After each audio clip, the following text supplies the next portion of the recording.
Hello friends, welcome to ISS platform. आज हम पढ़ने जा रहे हैं 12th lecture of Indian polity.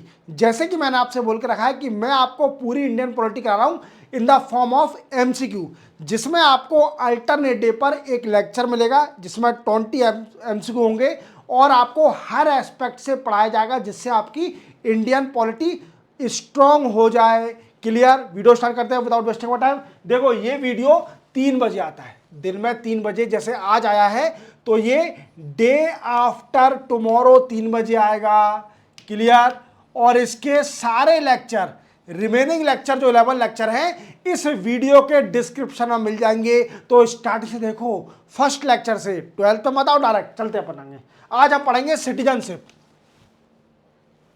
The citizenship provided by the constitution of India is, ये पूछ रहा है कि सिटीजनशिप इंडिया के कॉन्स्टिट्यूशन में किस तरीके से दी गई है। देखो, इसको समझने से पहले हम थोड़ा बेसिक समझ लेते हैं कि कौन से आर्टिकल से लेकर कौन से आर्टिकल तक सिटीजनशिप है। देखो, सबसे पहले इंडियन कॉन्स्टिट्यूशन में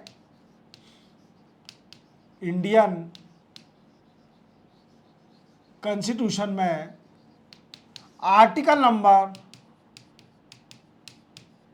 5th to 11th पार्ट 2 में है। क्लियर? सिटीजनशिप, जिसमें मैं आपको पूरे आर्टिकल समझा रहा हूं, ध्यान से देखना। देखो, आर्टिकल नंबर 5 क्या कहता है। Article 5, right of citizenship at the commencement of constitution। Clear? ये आर्टिकल 5 है। आर्टिकल 6 क्या कहता है। Article 6, right of citizenship to people who migrate from Pakistan.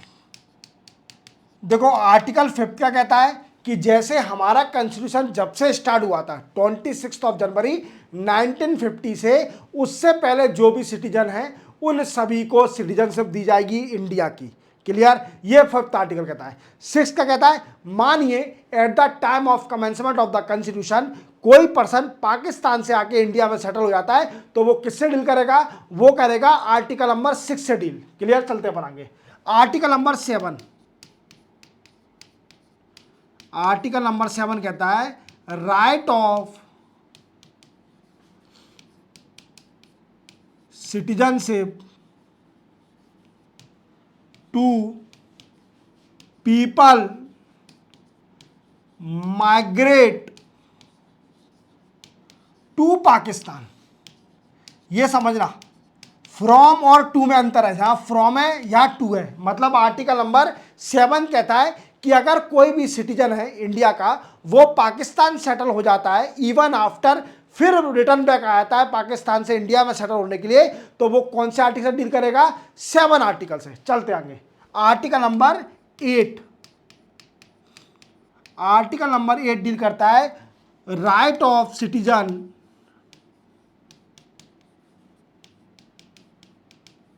Citizenship to Indian origin people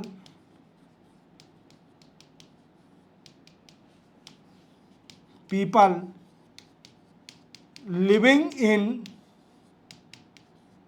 another country.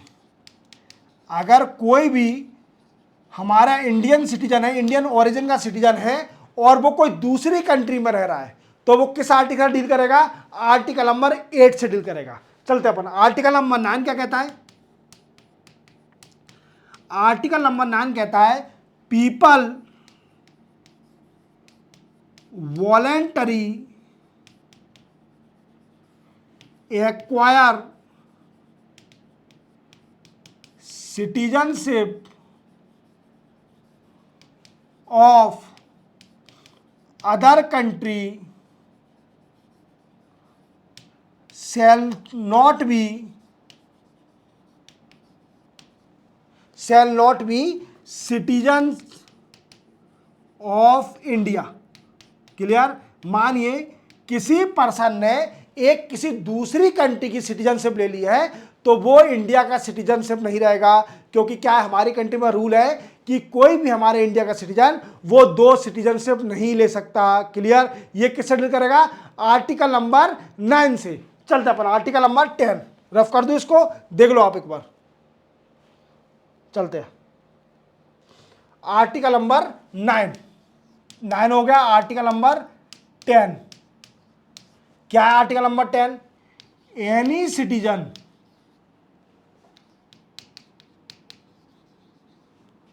Of India under any article of part 2, क्या होगा उस पर? All law pass by parliament applied. क्या है? मानिए कोई भी सिटीजन है, उसने इंडिया की सिटीजनशिप ले ली किसी भी आर्टिकल बेसिस पे, आर्टिकल 5 से, 6 से, 7 से, 8 से, 9 से, तो उस पर पार्लियामेंट के जितने भी कानून होंगे वो सारे लागू होंगे उसके ऊपर। समझे? ये आर्टिकल कहता है 10। आर्टिकल नंबर 11 क्या कहता है? आर्टिकल 11 कहता है parliament has power to regulate and terminate the citizenship of India. देखो, सिटीजनशिप की पावर सिर्फ ओनली पार्लियामेंट को दिया है कि पार्लियामेंट ही चेंज कर सकती है process of acquiring citizenship, termination of citizenship, each and everything, whole power in the hand of parliament. Clear? अब ये पूछ रहा है कि हमारे इंडिया में सिटीजनशिप कैसे दी है इंडियन कॉन्स्टिट्यूशन में, तो समझते हैं। डुअल सिटीजनशिप बिल्कुल नहीं है, ये है यूएसए में। हमारे यहाँ सिंगल सिटीजनशिप मिलती है, चाहे वो स्टेट की हो चाहे वो यूनियन की हो, सिंगल सिटीजन मिलेगी। वो हर पर्सन किसी भी स्टेट में जाके रह सकता है, जरूरी नहीं है कि उसको डुअल सिटीजनशिप मिले। क्लियर? सिंगल सिटीजनशिप बिल्कुल बिल्कुल हमारे यहाँ पर सिंगल सिटीजनशिप मिलती है। बोथ ऑफ बिल्कुल गलत, नन ऑफ द ऑफ ये भी गलत। तो हमारे इंडियन कॉन्स्टिट्यूशन में सिंगल सिटीजनशिप दी है, याद रखना। चलते अपन आगे। Which of the following feature of citizenship in India is correct?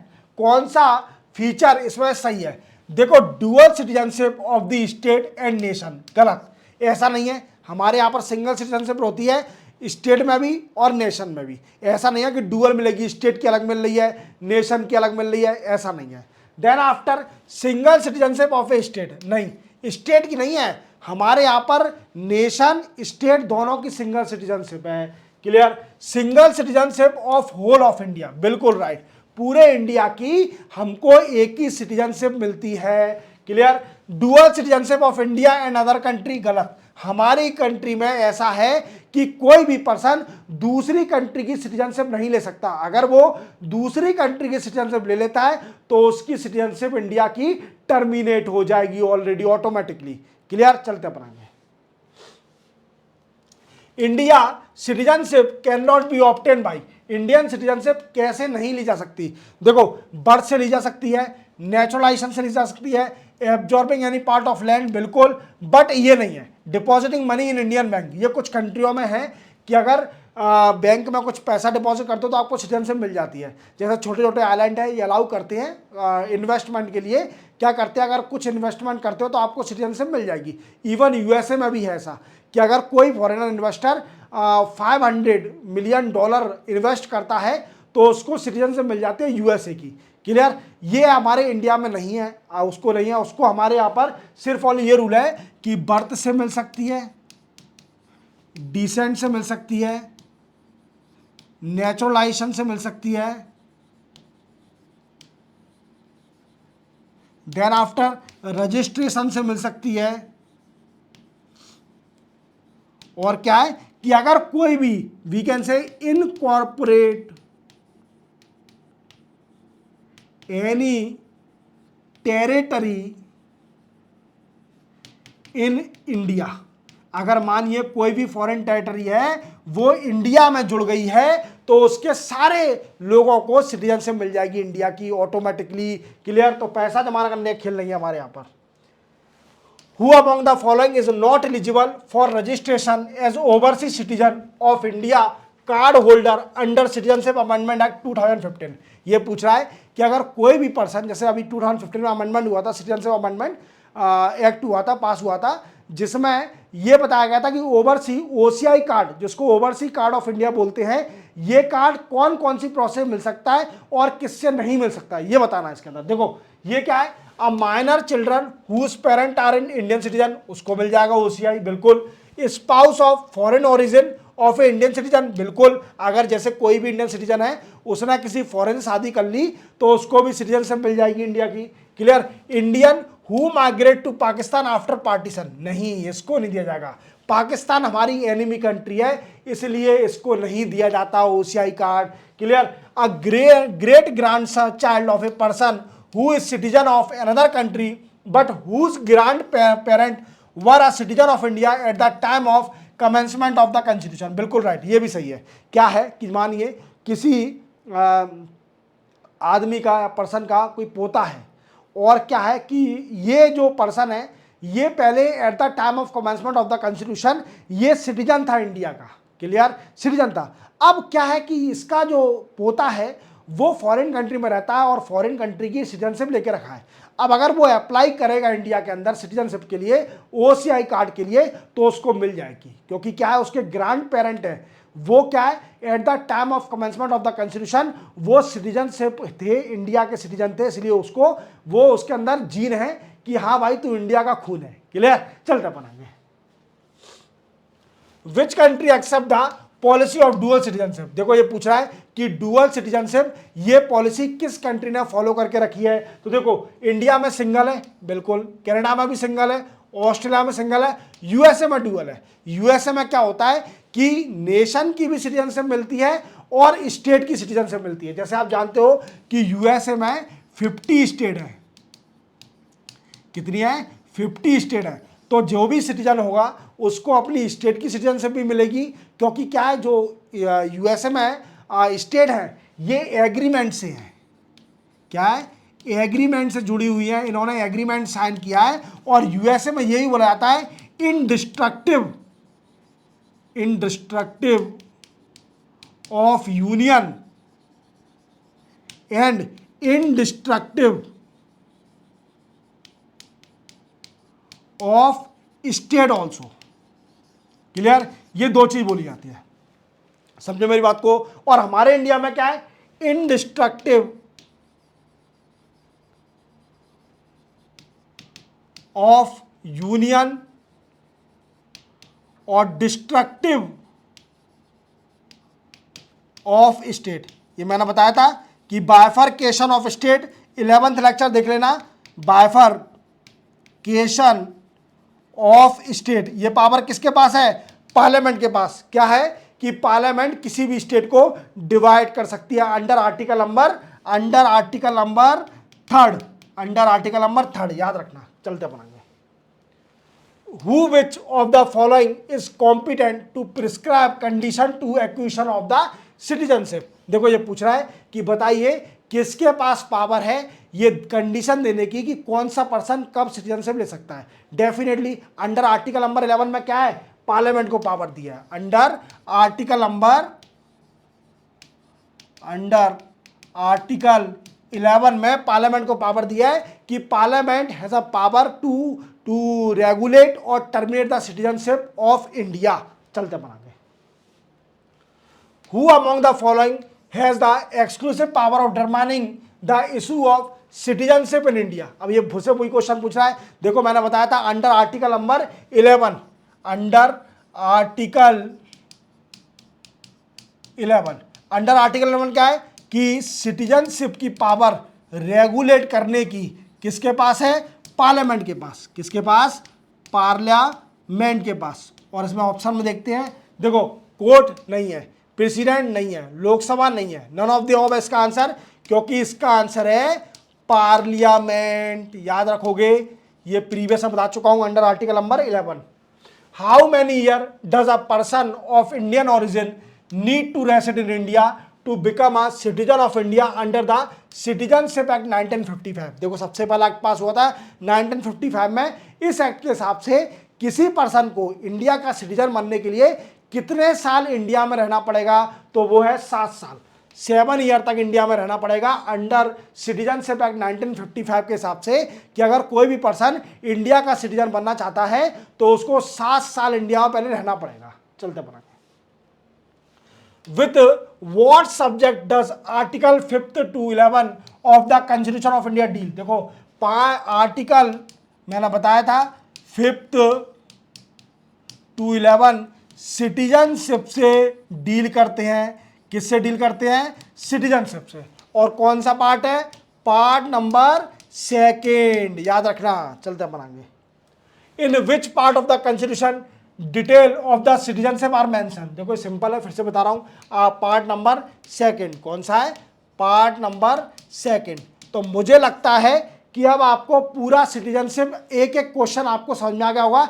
Even detail में मैंने पूरे आर्टिकल भी समझा दिए कि कौन सा आर्टिकल किस से रिलेट करता है, इवन कौन सी पावर किस आर्टिकल में दी गई है। अगर किसी पर्सन को सिटीजनशिप चाहिए होगी तो वो कौन से आर्टिकल से डील करेगा, ये तक मैंने आपको क्लियर कर दिया। तो आप पूरी तरह समझ गए। सिटीजनशिप का आपका एक भी क्वेश्चन मिस नहीं होना चाहिए। मिलते हैं हम 30 लेक्चर में, तब तक के लिए जय हिंद। सब्सक्राइब और बेल आइकन और लाइक करना मत भूलना।